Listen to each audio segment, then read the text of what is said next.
everybody. I am Green Eileen, and I want to talk to you about native landscaping versus artificial turf.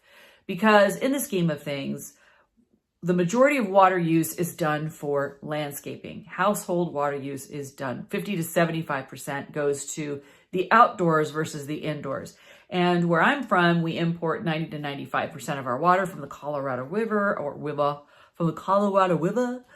from the State Water Project, which is from the Sierras, and then we ship it down, which in water is heavy, it's very expensive. I'm very, very conscious of how much water I use on a daily basis because it is precious. They're not making more of it unless you have a desalination plant close by, which doesn't produce that much water in the scheme of things.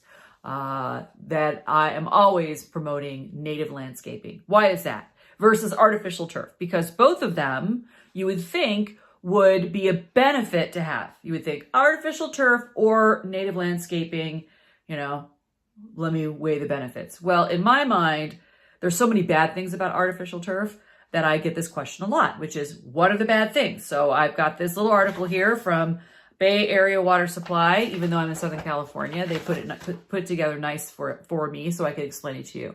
Number one, artificial turf is not living landscape and does not increase biodiversity of plants, animals, and insect population. We have a dying bee population. It's very important to have plants that you can get their food from, that we could pollinate our flowers. We have monarch butterflies that migrate from Mexico all the way to Canada. They need a respite.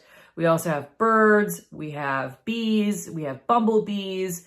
There are a lot that happen when you have a native landscaping garden.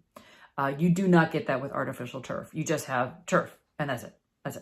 Also, it fosters, a native landscaping fosters healthy soils. There's something that's called a microbiome that happens underneath the soil, like this crust of micronutrients and worms. Yes, worms are good, and bugs.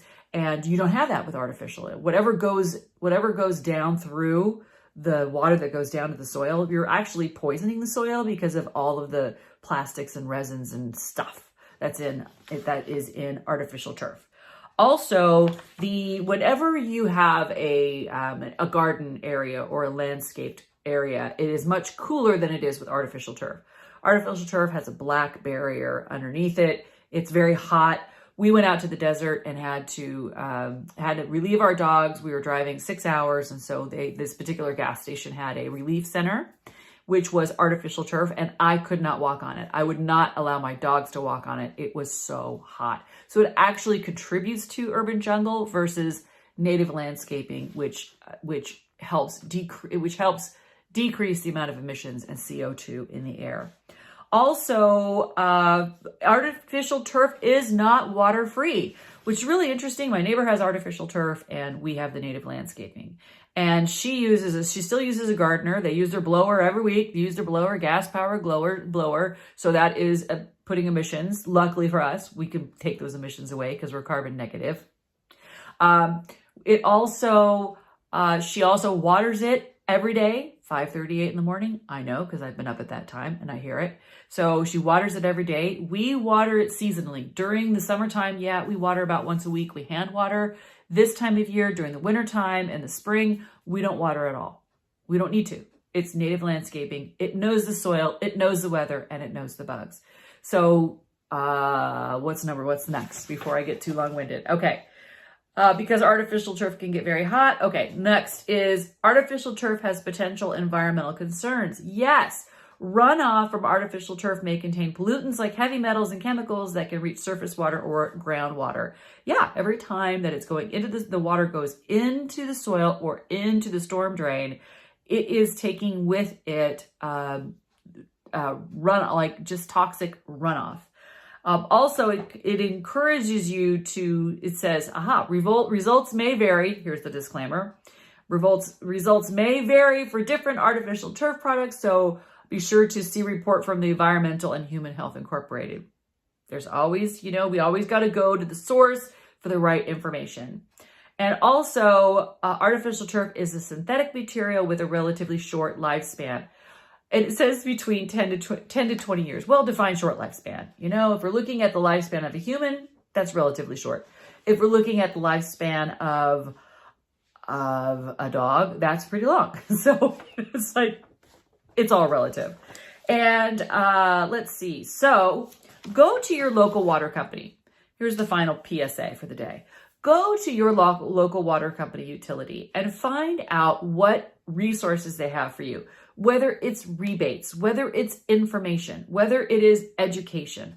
You would be very surprised to find out what your local utility has for you and your household that can improve, your pocketbook, because it may help you reduce cost. It also has rebates, so you get a little bit of money back if you were to replace anything, especially your grass, turf. But what was the last reason that I can't remember? Resources, education, and enhance your life. Because when you have a beautiful garden, not only are you attracting bees, bugs, butterflies, hummingbirds, etc., but you're also attracting curb appeal.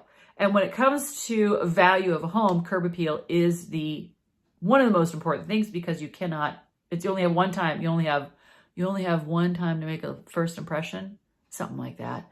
So consider Native Landscaping. All of your utility companies should have information on that.